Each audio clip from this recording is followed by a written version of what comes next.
What is going on, YouTube? What is going on, fellow fantasy people? And of course, what is going on, the Catch fam? You already know what time it is, man. We are rolling right into another mock draft today. This one requested by our guy, fellow subscriber, loyal subscriber, made for TV underscore. Sorry, this one took a little bit longer than usual to get out. Wanted to see a half PPR mock draft through that of the ESPN website from pick 9 overall. So having a really hard time finding an available half PPR mock draft through ESPN tonight. So I'm just going to roll with a full PPR. I think, to be honest, you get a lot of similar value and similar selections through a half PPR versus a full PPR. So nonetheless, I think we'll get a good picture of an overall mock draft, whether it's half PPR or PPR. So nonetheless, if you guys enjoy this video or find it helpful, go ahead and smash that like button. And while you're down there, go and hit the subscribe button, baby. You guys already know what time it is. You need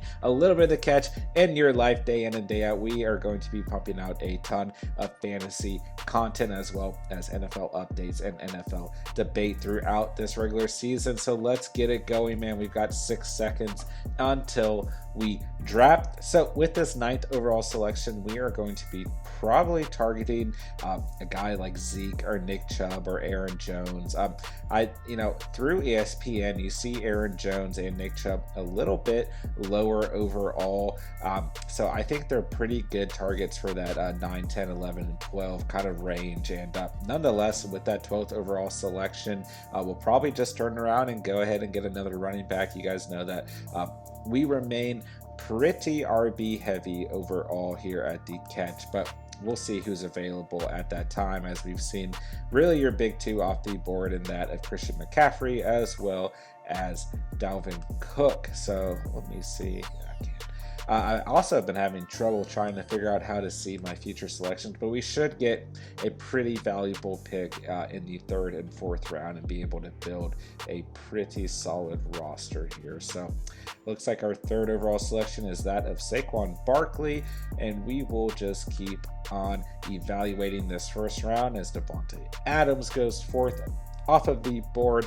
So we've got Alvin Kamara sitting here, Derrick Henry, and there goes Travis Kelsey, picked 5th overall. Kamara still sitting here at pick 6 is ridiculous. Derrick Henry sitting here at pick 6 is also a great value. Ezekiel Elliott is available. So there goes Alvin Kamara, and now Derrick Henry off the board. And we will just anticipate. We've got 2 more selections until we select. So Zeke is off the board.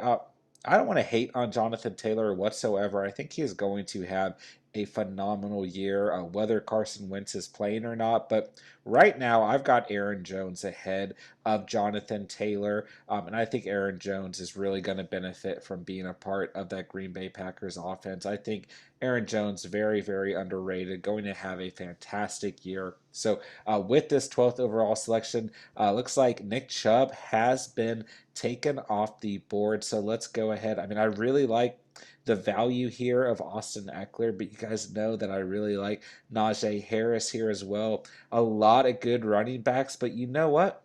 I think I'm going to take a swing and revert away from my typical strategy and see what we can do with going out and solidifying a wide receiver 1. And it already hurts with Austin Eckler and Antonio Gibson off the board and Najee Harris not even being selected. So like I said, we typically go RB heavy here at the Catch, but nonetheless, I'm happy with trying out to, reverting away from our strategy just a little bit and seeing how we do with a RB receiver strategy. And we are going to have quite a little bit of time until we select again, as now we've seen Najee Harris and Joe Mixon selected. And there goes Stephon Diggs, and now DeAndre Hopkins, Calvin Ridley. This is the point, especially in a 10-man league, where you're going to see a very large run at the wide receiver position, and now we see DK Metcalf selected. So nonetheless, and there goes Justin Jefferson, AJ Brown. So like I said, a lot of receivers are going to go.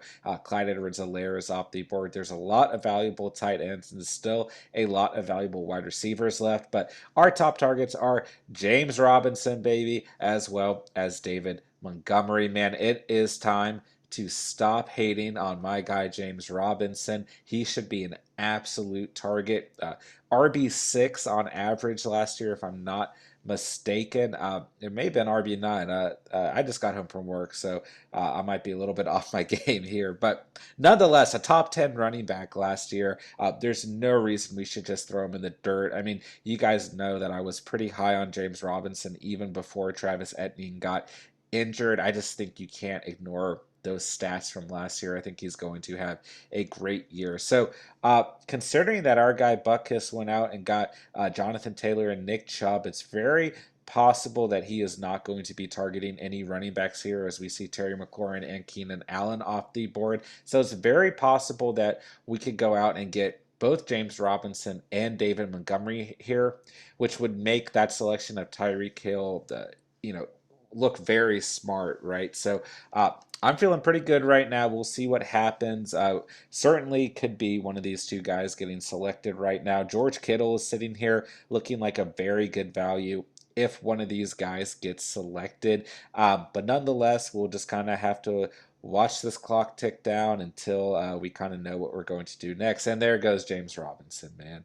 So we're going to take a bit of a gamble here. We're going to go ahead and draft George Kittle, and we are going to hope that Buckus does not want another running back. But if David Montgomery gets selected, he took Miles Sanders, so he did want another running back. It's very possible that he goes out and gets a fourth running back, but he did not. He went out and he got his wide receiver one, and that at Mike Evans. So we will select David Montgomery. Man, I really wanted James Robinson there. That would have made this draft all the way worth it. But I've been sleeping on George Kittle quite a bit in this offseason. That is something that I told myself I was no longer going to do. We should be viewing George Kittle exactly how we are viewing Darren Waller. He is as valuable as a tight end as you're going to get outside of Travis Kelce, right? But to me, George Kittle and Darren Waller are neck and neck. Let's forget about those injuries that we saw last year from George Kittle. I don't care if Garoppolo is the quarterback or Trey Lance.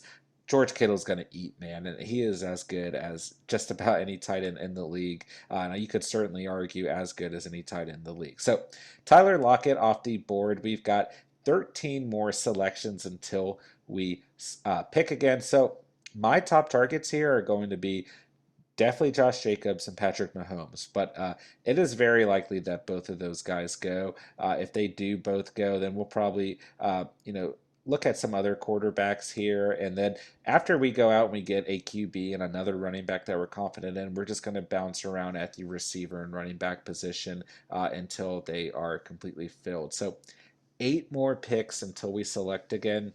I don't think both. There goes Josh Jacobs. I don't think Patty Mahomes is going to fall to us, but still a lot of value left at the QB position. So I can tell you guys that gamble on Tyreek Hill is kind of hurting right now. I mean, I'm very happy with Aaron Jones and David Montgomery, and we could have got another running back with that selection of George Kittle. But nonetheless, that's why these mock drafts are here, man, for, to be able to try out different strategies, right? And to be able to put yourself in, different positions that are going to kind of force you to draft a little bit differently throughout the rest of the draft, as opposed to what you would normally do. So we've seen Chris Godwin as well as Deontay Johnson off the board here in the 6th round. Those are very, very good values.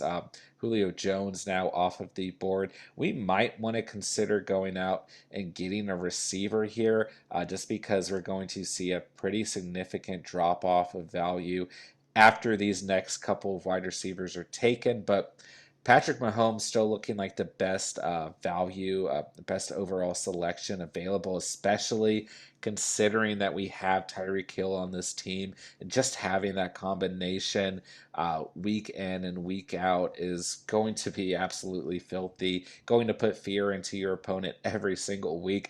But nonetheless, we're just going to have to kind of sit back and evaluate and wait.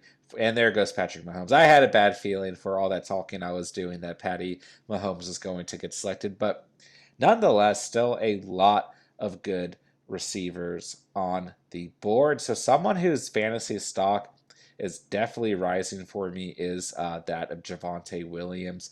just when you look at the strength of schedule overall for those Denver Broncos, I think he is going to have a pretty lights out year. So Brandon Ayuk is on the board, someone who I really like right here. But let's take a second look here at the running back position. A couple of guys that I like there. Let's double check the wide receivers. I think there's enough depth at the wide receiver position that we can pass for now. So let's go out and let's pick up Javonte Williams at the flex position. It's possible that a Mike Davis or Damian Harris will slide to us in the next round as Josh Allen is now selected. So I'm going to go out and target that of Kyler Murray here. I think it's going to add a lot of good value to this roster. And overall, this is a pretty strong start. We've got a absolute stud quarterback, an absolute stud wide receiver, an absolute stud tight end, and two running backs that we're very confident in, and I think a great pickup in that of Javonte Williams. Feeling a little thin at the wide receiver position, but I don't think we're going to regret it. I think we're going to be able to go out and get a lot of guys that we like. T. Higgins is sitting here, Robbie Anderson, my guy Jerry Jeudy, who I'm even higher on after the announcement of Teddy Bridgewater being the starter in the Denver Broncos offense, right? Chase Claypool is sitting here, Michael Gallup. There's a lot of good guys still left as we are seeing a lot of talent go off the board, including a little bit of a run at the quarterback position with Dak Prescott, Lamar Jackson, and Russell Wilson all off the board. I mean, we've still got Corey Davis available. And if I'm not mistaken, yeah, Antonio Brown and Mike Williams are available.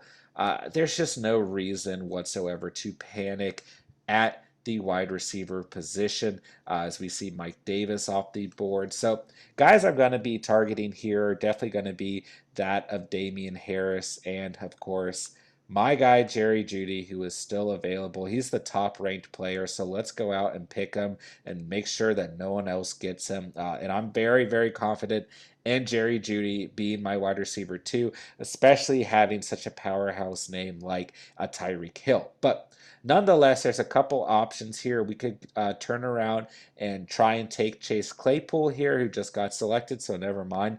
No, we cannot. But nonetheless, let's go ahead and let's pick up Damian Harris to get another RB1 on this roster since we don't entirely know how Javonte Williams is going to shape out. If you're asking me, I think both of the Denver Broncos running backs are going to be very fantasy relevant.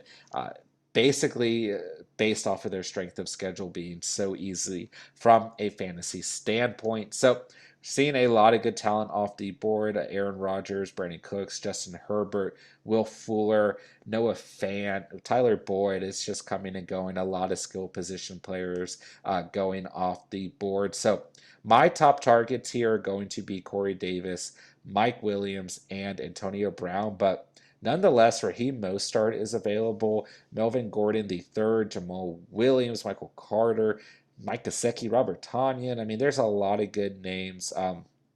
Let's double check here. Let's pull up the running backs available. Yeah, Ronald Jones is available still, Naheem Hines. So we've got a lot of good depth still available, and I think we're going to be able to pick up some good names. Because Darrell Henderson was just selected here in the ninth round, and I don't know, man. If I had to pick up one of the Rams running backs, it would be Darrell Henderson.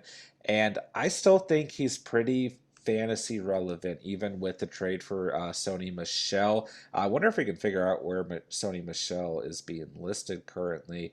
If he hasn't already been picked, which I'd have to go back and check because I don't see him available. I don't think he'd be ranked. Oh, he's right in front of me. He is available. I don't know, man. I feel like it's more of a depth move. I did a single video going over this, right? But now that I'm sitting here looking at the running backs available, I'm like, man, Sony Michel looks like a kind of a decent pick here.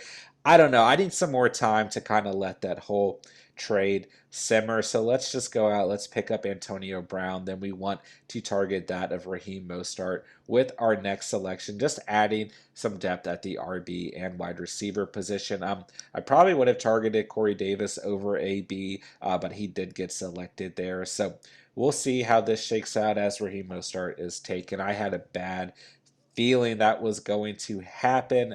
But Kenyon Drake is sitting here. I think that's a pretty good overall value. Ronald Jones second is ranked pretty low overall. I like the value of Kenyon Drake here, but Michael Carter and Ronald Jones, two guys I don't want to miss out on. So we'll see if they slide to us. So kind of the advantage of the strategy that we followed here is that we went out and we got a running back early on that we are confident in, a wide receiver early on, a quarterback and tight end early on that we were confident in. And now at this point in the draft, we can just flop between the running back and receiver position and really load up with whomever we're comfortable adding to this roster. If we wanted to go out and snag a defense in the next coming rounds, it doesn't look like any defenses have been selected yet, so we could do that as well. But I don't see any reason to go out and reach for a defense. I mean, we've got a lot of good players available, as Mike Williams just got selected, followed by Marquise Brown and Curtis Samuel. Now we see Jalen Waddle and Robert Tonyan off the board. So a lot of good players going here. And keep in mind, this was supposed to be kind of structured as a half PPR mock draft, and like I said, I had trouble finding an available half PPR mock draft, so we went full PPR. But regardless of if you're playing in a half PPR or a PPR league, I think this would be a very good roster overall. I think whether you're half PPR or full PPR, the running back position is still going to be as important as it is in any league, right? I think really between standard, half, and full PPR, you got to go out and fill the RB position. It is the most vital position to your fantasy roster, kind of the heartbeat of your entire roster, so to speak. So, my top guys here are going to be Ronald Jones and Michael Carter. I want Ronald Jones more, so that's who I'm going to target with this next selection if he does not get picked here. And if Michael Carter got picked up in between, I wouldn't really mind with Jamal Williams sitting there. Now James Conner taken, who's another guy I was going to mention, and Naheem Hines is still sitting here. Naheem Hines is someone who I think is a fantastic, very sneaky PPR or half PPR value. But I do kind of have a decision to make. Well, never mind. There goes Mike Gesicki. I think that's a really valuable selection at this point in this draft in the 13th round, or I guess it's the 12th round, excuse me. But and there goes Cole Beasley, right? So Michael Carter sitting here, I think that's truly the best overall value available. Let's talk about Marquise Callaway for a second, who has looked very, very good in the preseason, and it looks like him and Jameis Winston, excuse me, have a pretty good connection overall. So point being is we really need to pay attention to these preseason games, man. Especially with we've got the last preseason games of the off or of the preseason coming up. And there's going to be a lot of fantasy implications that come out of those. It's crazy, man. The weeks are flying by, and not only fantasy football, but football is right around the corner. We've been saying it all of August, and August absolutely flew by. Before you know it, NFL season's going to be here, man, and we couldn't be more excited. So, with that, or with this next selection here, I am going to go ahead and pick up Tyler Higbee. I think he's the best overall value left, and it gives us some good depth at the tight end position. Let's go ahead and see who's available at the receiver position. A couple names that I like here, as this was a pretty thin draft at the receiver position. So maybe we kind of missed out on some opportunities, right? But nonetheless, I mean, I really think all of these guys present pretty similar value overall. There's not really any like sleeper sitting here that I'm crazy about. So the other option would be to go out and draft a quarterback to sit behind a guy like Kyler Murray, so to speak. And yeah, I'm going to pick up Trey Lance, because we know that Kyler Murray is going to be our starter every freaking week until his bye week. So we have the opportunity to kind of take a gamble on a guy like Trey Lance. The other option would have definitely been to go ahead and add another receiver, but the receiver position is always going to be deep, and nonetheless, there are going to be receivers who pop up every week, it seems like, on the waiver wire. So don't stress at the receiver position. I can't overemphasize that. As we picked up the LA Rams, a tremendous value for this roster. I don't anticipate being able to pick up a defense like the Rams this late, even in a 10-man league. I mean, I guess maybe in a 10-man league, and the way that ESPN has these defenses ranked overall, it's definitely possible, but I'm not going to expect it, right? So we did see Jameis Winston get selected, and Jameis Winston is starting to kind of creep up. We'll go ahead and take Jason Sanders at the kicker position. Uh, I mean, I get it. It's Jameis Winston, right? But I think he's going to present some pretty valuable fantasy value, not to sound repetitive there, but I think, obviously that has been a team who we've been meaning to keep an eye on at the quarterback position. And it seems pretty clear to me that Jameis Winston has won that QB battle between himself and Taysom Hill. So I think he's going to be someone, especially in deeper leagues, we need to look at from a fantasy perspective. But nonetheless, let's break down this roster as this draft is complete, man. All right, let's get into it, guys. So at the quarterback position, we'll start there. We've got our guy, Kyler Murray, very, very happy, going to have an extremely elite year. Then we took a chance with our final selection on Trey Lance. If you're going to take a chance on any of these rookie guys, for me, it's Trey Lance. I like Mac Jones a lot, and I like Justin Fields a lot. I'm not confident enough to go out and get Zach Wilson, but he's looked very good in the preseason. It just seems more, in these past couple years that these rookie quarterbacks are people, players that we need to evaluate a little bit earlier on from a fantasy perspective, as they have a better chance now than in previous years to start a lot sooner, right? So I'm happy with taking a chance on one of these rookie QBs late in the draft with our final, position to fill. If we're confident, very confident in our QB1, and I'm very confident in that Kyler Murray. So let's move along. At the running back position, we got Aaron Jones, David Montgomery, Javonte Williams, Damian Harris, Kenyon Drake, Ronald Jones, and Michael Carter. So a lot of depth there. Couple of question marks, right? Maybe some handcuff situations, but we're going to be led by Aaron Jones and David Montgomery, and I'm very confident in those two guys. At the wide receiver position, we're a little thin, right? But we've got Tyreek Hill and Jerry Jeudy to kind of lead the way, and then we've got Antonio Brown on the bench. So from a half PPR or full PPR standpoint, I'm very confident in those guys. And at the tight end position, man, we went out and we got George Kittle and Tyler Higbee. So we're very confident and have some good depth at the tight end position overall. And then we were still able to go and secure the Rams defense and a very valuable kicker in that of Jason Sanders. So overall, very happy with this mock draft. If you guys did enjoy this, go ahead and smash that like button down below and subscribe, man. Shout out to the Catch fam and all of our subscribers who've been showing us so much love and support over these past couple of weeks. We truly do appreciate it. We would appreciate anyone else who wants to go and join the Catch fam. Like I mentioned earlier, we're going to be pumping out a ton of fantasy content, a ton of NFL debate and NFL updates all year long. So go and hit the subscribe button, man. I know what you guys are waiting for. And as always, I thank you guys so much for watching and or listening. And remember, you saw it here on The Catch.